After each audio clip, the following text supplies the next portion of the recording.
This video essay is centered around the quote from Samuel R. Delaney's Times Square Red, Times Square Blue.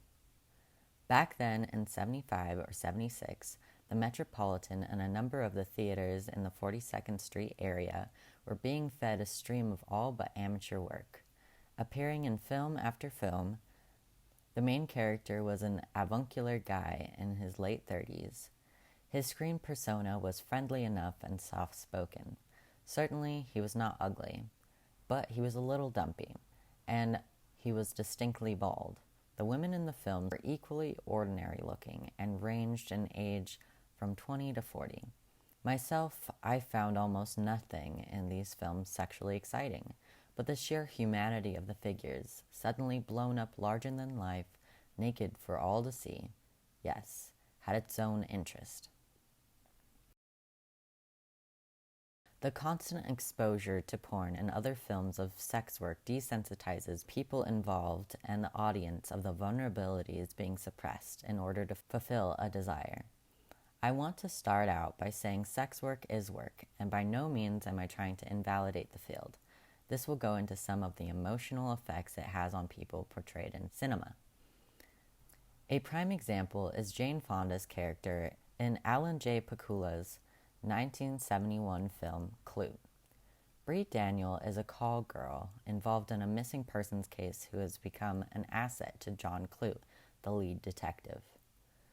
The investigation fades into the background when meeting Bree and dives more into her own self-realization of the toxic coping mechanisms and the emotional toll sex work has brought onto her. When talking to her therapist, she explained she doesn't enjoy performing sexual acts, but she does it to have some form of control in her life. Oh, because it's an act. That's what's nice about it. You don't have to feel anything. You don't have to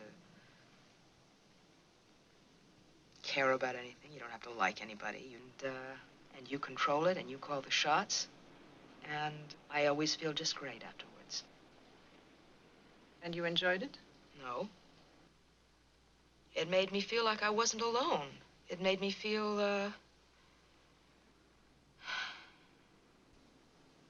I had some control over myself, that I had some control over my life, that I could determine things for myself.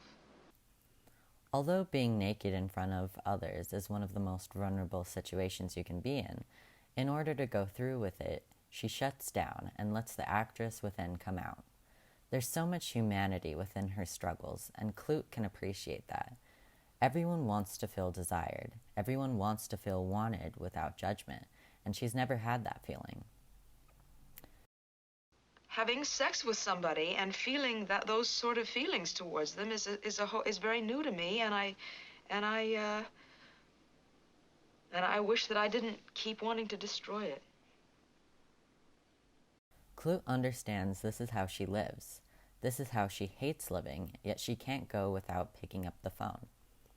She's very skilled in manipulating men and feels that skill as a part of her identity. Who will she be if not a call girl? Starting over and having to learn new skills is often intimidating and overwhelming.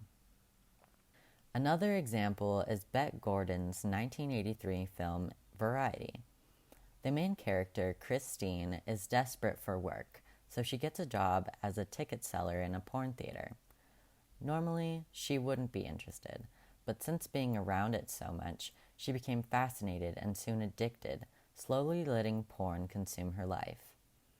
While she herself isn't a sex worker or working within the industry, seeing porn every day can lead to serious self-esteem issues, which then goes on to over-sexualizing yourself for others' consumption. Sexual and romantic relationships should not solely run on objectification. There's emotions and humanity behind every interaction, whether it's good or bad. Men entering the theater are sometimes creepy towards her or ask her out. After talking to this man a couple times, who doesn't seem like the rest, she accepts the offer on going on a date with him, yet she has a boyfriend and feels this is very out of character for her.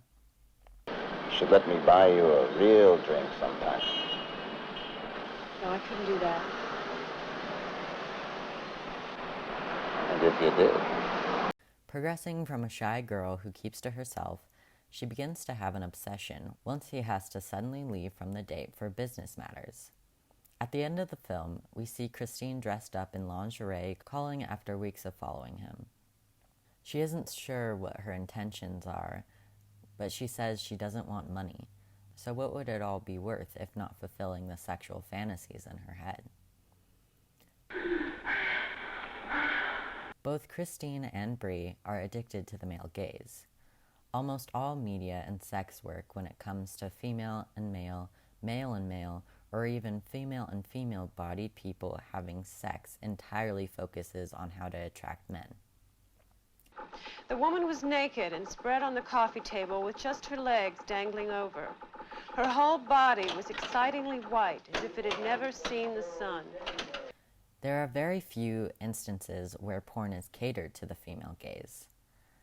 With this exposure, specifically now in the age of technology, starting with children, people have easier access to porn, which has a lasting effect on how they perceive sex and themselves in those roles. You know, if a man shows the slightest interest in me, I jump at it, and he gets more appealing to me all the time. But I have to act indifferent. I have to be really cold. Well, that's no way to deal with it. How would you deal with it? Take what I can get. Although these issues go back centuries to patriarchal societies. Depression generally goes hand in hand with addiction, and what are the most reliable sources of pleasure?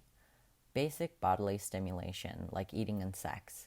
Therefore, the desensitization of sex work consumption easily becomes addicting, leading to a vicious cycle of emotional suppression. And why do I still want a trick? Why do I still walk by a phone and want to pick up the phone and call?